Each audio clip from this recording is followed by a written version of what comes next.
একটা রাতেই সব শেষ হয়ে গিয়েছিল হারুনের। মা মরে গেল, দোকান ডুবল, ঘুম উড়ে গেল চিরতরে। কিন্তু সে একটাই কাজ করেছিল, মাত্র একটা। আর সেই একটা কাজের জন্য সে বাকি জীবন ধরে মূল্য চুকিয়েছিল। তুমি কি জানো সেই কাজটা কি ছিল? আজকের এই গল্পটা শেষ করলে তুমি বুঝবে কেন কিছু সিদ্ধান্ত দেখতে ছোট হয় কিন্তু জীবনটাকে উল্টে দেয়। বহু বহু বছর আগের কথা, সেই সময়ের কথা যখন মদিনার গলিপথে খেজুর গাছের ছায়া পড়ত আর আজানের সুর ভেসে বেড়াত মসজিদের মিনার থেকে দূর দিগন্ত পর্যন্ত। মদিনার বাজারে তখন মানুষের কোলাহল লেগেই থাকত সকাল থেকে সন্ধ্যা পর্যন্ত। ব্যবসায়ীরা তাদের পণ্য সাজিয়ে বসতেন সারি সারি দোকানে। কেউ বিক্রি করতেন খেজুর, কেউ বা শস্য, কেউ কাপড়, কেউ মশলা। সেই বাজারের এক কোণে বাস করত হারুন নামের এক যুবক। হারুন ছিল মদিনার এক গরিব পরিবারের সন্তান। তার বাবা ছিলেন একজন সাধারণ কৃষক, যিনি সারা জীবন হালাল উপায়ে জীবিকা অর্জন করেছিলেন। হারুনের বাবা সব সময় বলতেন, বেটা, একটু কষ্ট হলেও হালাল রুজি খাও, হারাম একটি লোকমাও তোমার জীবনকে বরবাদ করে দিতে পারে। হারুন ছেলেবেলায় এই কথা শুনত, মাথা নাড়াত, কিন্তু মনের গভীরে সেই কথাগুলো গেঁথে নিত না। বয়স বাড়ার সাথে সাথে সে বাজারে জাঁকজমক দেখে মুগ্ধ হয়ে যেত। ধনী ব্যবসায়ীদের রেশমি পোশাক, উটের পিঠে সোনাদানা, বাজারের বড় বড় তাঁবু, এসব দেখে তার মনে লোভের আগুন জ্বলে উঠত। হারুনের বয়স যখন 22 বছর, তখন তার বাবা মারা গেলেন। বাবার মৃত্যুর পরে পরিবারের হাল ধরার দায়িত্ব পড়ল তার উপর। মা ছিলেন অসুস্থ, ছোট দুটি বোন ছিল বিয়ের বয়সে। হারুন একটি ছোকানদেরটি ছোট্ট দোকান দিল মদিনার বাজারে। প্রথম সততার সাথেই কাজ করত, কিন্তু ব্যবসায় যখন বেশি লাভ হতো না, তখন তার মন বিচলিত হয়ে যেত। পাশের দোকানদার সালিম তার চেয়ে কম পরিশ্রম করে বেশি উপার্জন করত। হারুন ভাবত, কিভাবে সে এত টাকা কামায়। একদিন বাজারে এক বিশাল ঘটনা ঘটল। দূর দেশ থেকে এক বণিক কাফেলা এলো মদিনায়। তাদের নাম ছিল আবু মুসা আল তাজির।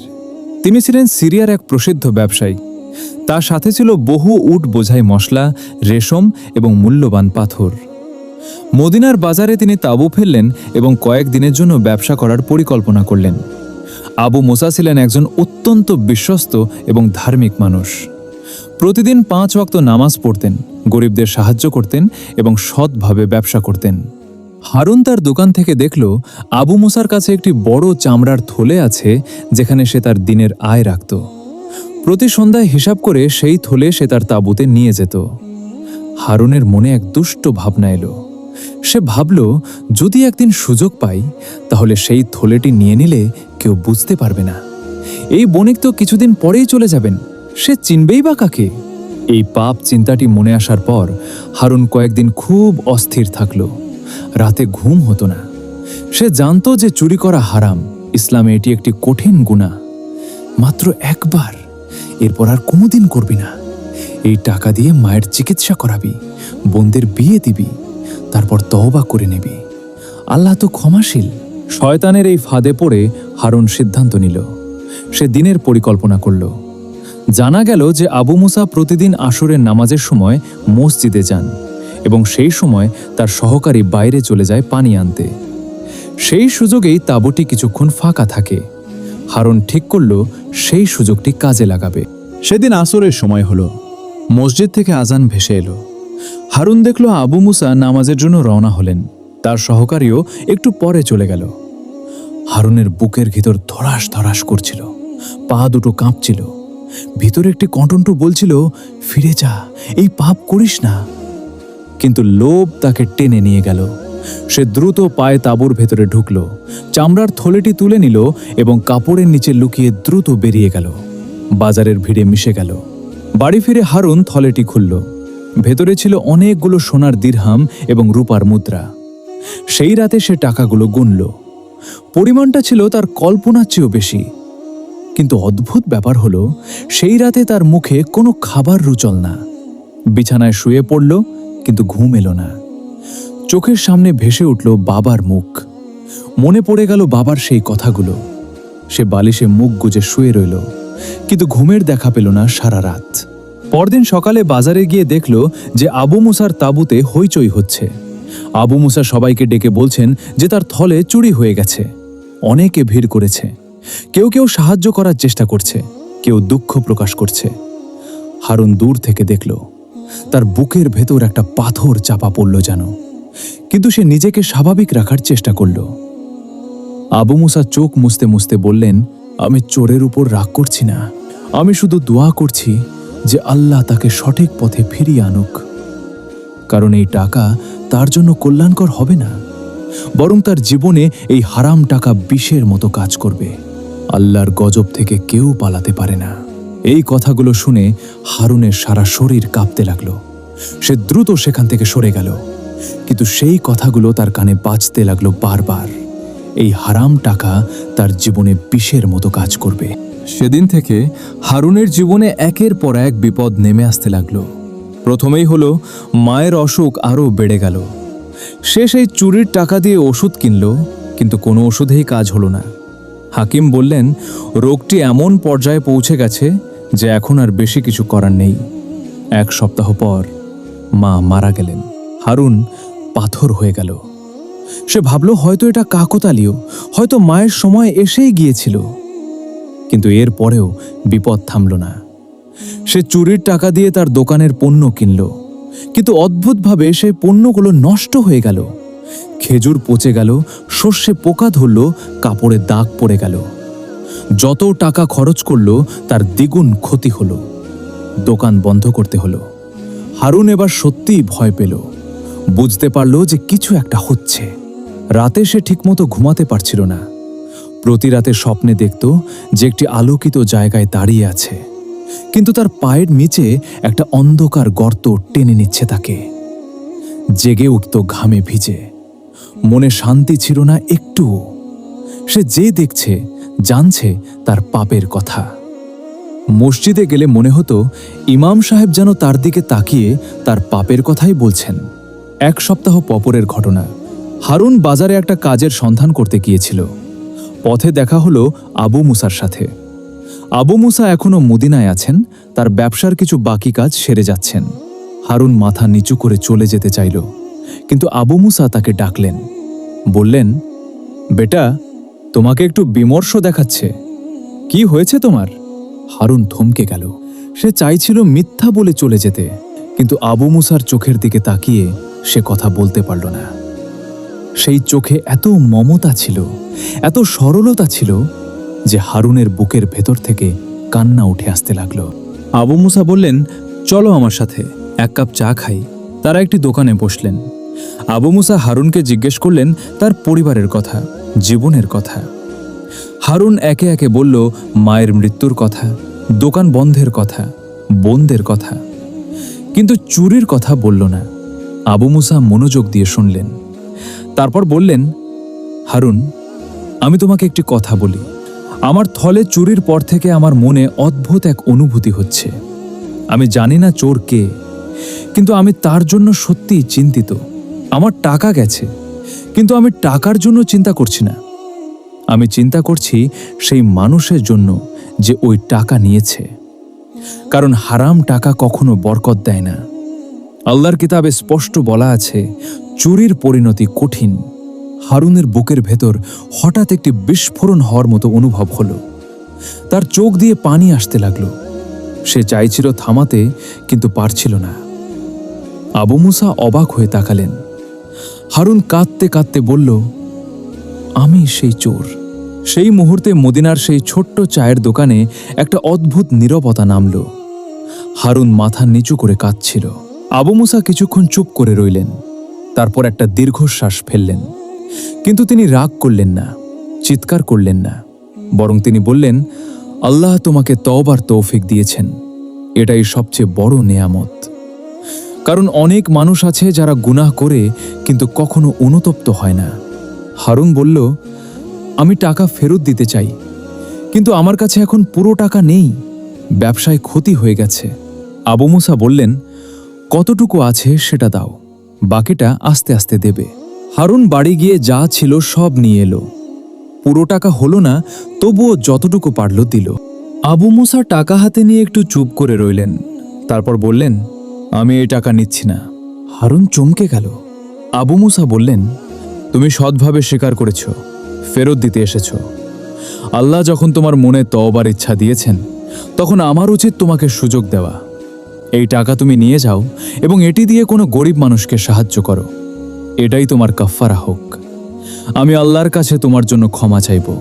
হারুন আরো জোরে কাঁদতে লাগল। এই মানুষটার বিশালতা দেখে সে হতবাক হয়ে গেল। চুরি যাওয়ার পরেও এই মানুষ রাগ করেননি, বরং ক্ষমা করে দিলেন।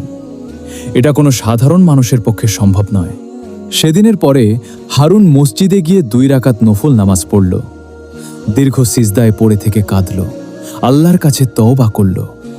মনে মনে প্রতিজ্ঞা করল যে জীবনে আর কোনোদিন হারাম পথে পা দিবে না। যত কষ্টই হোক হালাল রুজি খাবে। কিন্তু গল্প এখানেই শেষ নয়। তওবা করার পরেও হারুনের জীবনে কষ্ট থামল না সাথে সাথে, বরং আরও কিছুদিন কষ্ট চলল। কারণ গুনাহের পরিণতি তাৎক্ষণিকভাবে মুছে যায় না। হারুন এবার বুঝল যে সৎ পথে চলতে গেলে কষ্ট আছে, কিন্তু সেই কষ্ট সহ্য করা যায়। কিন্তু হারাম পথে চলার যে কষ্ট, সেটা আত্মার ভেতরে পোড়ায়, যেটা সহ্য করা যায় না। সে একটি ছোট্ট কাজ নিল মদিনার এক ব্যবসায়ীর গুদামে। মাল টানাটানির কাজ, কঠিন কাজ, কম মজুরি। কিন্তু সে কোনো অভিযোগ করল না। প্রতিদিন ফজরের নামাজের পরে কাজে বেরিয়ে যেত, এশার নামাজ পড়ে বাড়ি ফিরত। রাতে আল্লাহর কাছে দোয়া করত। ধীরে ধীরে তার মনে একটা প্রশান্তি আসতে লাগল, যা সে আগে কখনো অনুভব করেনি। কয়েক মাস পরে সেই ব্যবসায়ী হারুনের কাজে সন্তুষ্ট হয়ে তাকে একটু বেশি দায়িত্ব দিলেন। হারুন সেই দায়িত্বই তো সততার সাথে পালন করল। আস্তে আস্তে তার আয় বাড়তে লাগল। 1 বছরের মধ্যে সে তার দোকান আবার চালু করার মতো সামর্থ্য পেল। এবার সে সেই দোকানে কাজ শুরু করল সম্পূর্ণ হালাল পথে।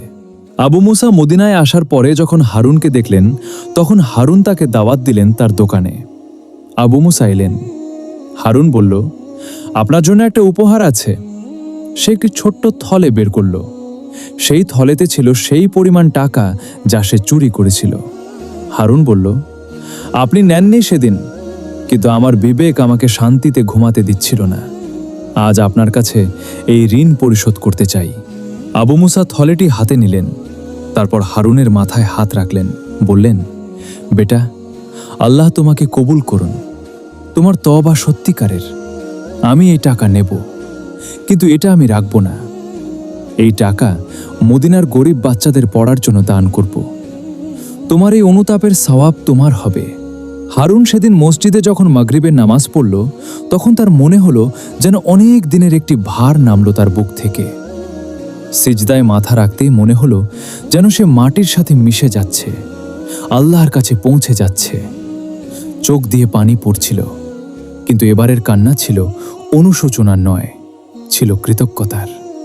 ইমাম সাহেব সেদিন নামাজের পরে একটি হাদিস বললেন, রাসূলুল্লাহ সাল্লাল্লাহু আলাইহি ওয়াসাল্লাম বলেছেন, যে যে ব্যক্তি সত্যিকারের তওবা করে সে যেন নতুন জন্ম নিল। তার আগের সমস্ত গুনাহ মাফ হয়ে যায়। কিন্তু তওবা সত্যিকারের হতে হবে, মুখের কথাই নয়, অন্তরের গভীর থেকে। এবং যে পাপ করেছে তার ক্ষতিপূরণ দেওয়ার চেষ্টা করতে হবে। হারুন এই কথা শুনে আরও অনুপ্রাণিত হল। সে বুঝল যে সে সঠিক কাজ করেছে, শুধু মুখে ক্ষমা না চেয়ে সত্যিকারে পদক্ষেপ নিয়েছে। বছর কয়েক পরে হারুন মদিনার একজন পরিচিত এবং বিশ্বস্ত ব্যবসায়ী হয়ে উঠল। তার দোকানে মানুষ আসত বিশ্বাস করে। কেউ কখনো তার কাছে ঠকেনি। সে কখনো ওজনে কম দেয়নি, কখনো মিথ্যা বলেনি। তার বোনদের বিয়ে হলো সুন্দর পাত্রের সাথে। তার নিজেরও একটি পরিবার গড়ে উঠল। কিন্তু হারুন কখনো সেই কালো রাতের কথা ভোলেনি। যে রাতে সে চামড়ার থলে নিয়ে বাড়ি ফিরেছিল, সেই রাতের অস্থিরতা, সেই যন্ত্রণা সে কখনো ভুলেনি। প্রতিদিন রাতে সন্তানদের ঘুম পাড়ানোর আগে সে এই গল্পটি বলতো, বাবারা, হারাম পথে যা পাওয়া যায় তা দেখতে ভালো হলেও ভিতরে বিষ, আর হালাল পথে যা পাওয়া যায় তা কম হলেও সেটায় বরকত আছে, সেটায় শান্তি আছে। হারুনের ছেলেরা বাবার কথা মনে রাখল। তারাও বড় হয়ে সৎ মানুষ হল। মদিনার মানুষের মুখে মুখে হারুনের নাম হল সততার প্রতীক। কিন্তু যারা তার সুনামের কথা জানত, তারা কেউ জানতো না যে এই সৎ মানুষটি একদিন চোর ছিল। হারুন নিজে কখনো সেই কথা লুকাত না।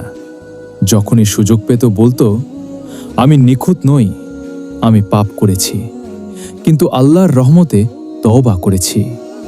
আবু সাআল তাজির পরে আরও কয়েকবার মদিনায় আসলেন ব্যবসার কাজে। প্রতিবার তিনি হারুনের দোকানে আসতেন। দুজনের মধ্যে এক অদ্ভুত বন্ধুত্ব তৈরি হয়েছিল। একজন ছিল যে ভুল করেছিল এবং ফিরে এসেছিল, আরেকজন ছিল যে ক্ষমা করতে জানত। দুজনের এই বন্ধুত্বই ছিল ইসলামের সৌন্দর্যের প্রতিচ্ছবি। হারুনের জীবনের এই গল্প মদিনার গলিপথে ছড়িয়ে পড়েছিল। মানুষ বলতো, চুরি করা টাকা মানুষকে সাময়িক সুখ দিতে পারে, কিন্তু সেই সুখ মরীচিকার মতো, ধরতে গেলেই মিলিয়ে যায়, আর পেছনে রেখে যায় এক অন্ধকার জীবন, এক অস্থির আত্মা, এক ভয়াবহ পরিণতি।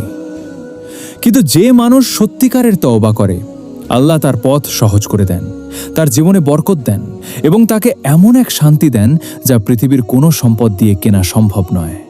মদিনার সেই বাজারে আজও যখন খেজুর গাছের পাতা বাতাসে দুলে আর মসজিদ থেকে আজানের সুর ভেসে আসে, তখন মনে হয় যেন হারুনের গল্পটি সেই বাতাসেই মিশে আছে। প্রতিটি মানুষের জন্য একটি সতর্কবার্তা হয়ে, একটি আশার আলো হয়ে। কারণ পাপের পথ দেখতে সহজ হলেও সেটা ধ্বংসের পথ, আর সৎ পথ কঠিন হলেও সেটাই মুক্তির পথ। ভিডিওটি যদি ভালো লাগে তাহলে অবশ্যই ভিডিওটিতে একটি লাইক দেবেন এবং এই ধরনের গল্পগুলো আরও দেখতে চাইলে আমাদের চ্যানেলটি সাবস্ক্রাইব করুন। আর আপনাদের অসংখ্য ধন্যবাদ আমাদের সঙ্গে থাকার জন্য।